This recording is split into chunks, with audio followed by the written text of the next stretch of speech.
آپ نماز پڑھنے مسجد نہیں آ سکتے. آپ 2 صحابہ کا سہارا لے کے مسجد آتے ہیں, صحابہ کو دیکھتے ہیں نماز پڑھتے ہو, آپ خوش ہوتے ہیں, آپ خود نہیں پڑھ پاتے. اس وقت آپ کیا کر رہے ہیں؟ یہ ہمارے نالج میں نہیں آ سکتے. آپ ایک بہت بڑا لشکر تیار کر رہے ہیں اسامہ بن زید کی سربراہی میں, جس میں 15,000 سے 20,000 صحابہ موجود ہیں مدینے کے, کہ جاؤ جا کر کیسر کے خلاف جنگ کرو. اس بیماری کی حالت میں صحابہ نے بیٹھنا, وہاں یاسین شریف نہیں پڑھی, وہاں دوسرے کام نہیں کیے. یہ مشن تھا کہ دین کا غالب ہو جائے, پوری دنیا میں دین غالب ہو جائے. وہ سپر پاور تھی وہ کیسر اس وقت تھی. اور حضرت ابوبکر صدیق نے جس نے خلافت سنبھالی ہے, اس کے چند دنوں بعد ہی آپ نے اس لشکر کو روانہ کیا کہ میں اس لشکر کو نہیں روک سکتا, کیونکہ آپ صلی اللہ علیہ وسلم نے بنایا تھا یہ لشکر. اور اس کا امیر کون ہے؟ 17 سالہ نوجوان ایک اسامہ, جو ایک غلام کا بیٹا ہے. اس کے ماتحت کون ہے؟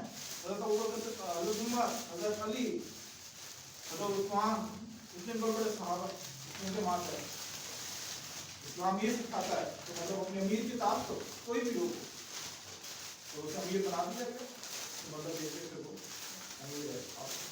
آپ صلی اللہ علیہ وسلم بڑی خوبصورت حدیث ہے کہ من اطاع اللہ فقد اطاعنی, جس نے اللہ کی اطاعت کی اس نے میری اطاعت نہیں, سوری میں بھول گیا, جس نے میری اطاعت کی اس نے اللہ کی اطاعت کی, جس نے میرے بنائے ہوئے امیر کی اطاعت کی اس نے میری اطاعت کی.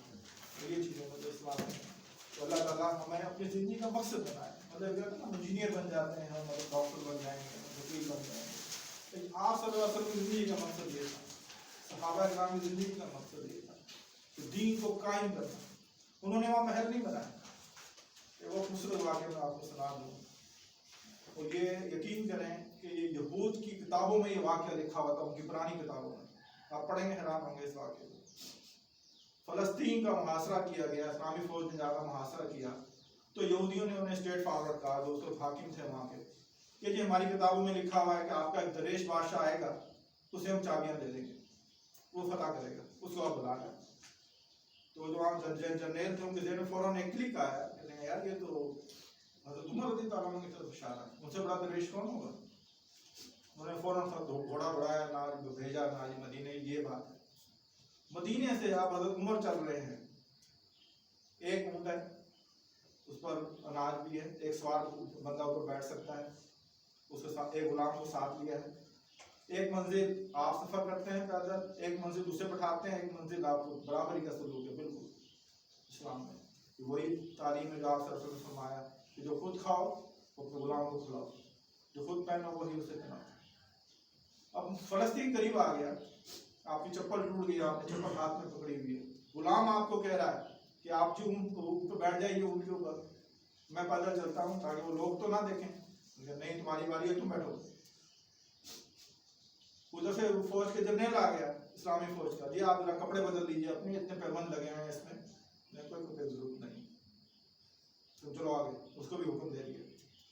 جا کے یہودیوں سے ملاقات کی, انہوں نے دیکھا کہ غلام اوپر بیٹھا, یہ نشانی نمبر 1, انہوں نے ٹک کیا اسے, چپل ٹوٹی ہوئی ہاتھ میں پکڑی ہوئی اسے ٹک کیا. ان کو جو پیبند تھے کپڑوں میں اس کو گن دیا انہوں نے. یہ اسلام مطلب انہوں نے دنیا میں کوئی مطلب وہ جمع نہیں کی دنیا کو, اللہ کی مشن کے لیے لگے. اللہ تعالیٰ ہمیں لگنے کی توفیق عطا فرمائے. دعا فرمائیں, دعا.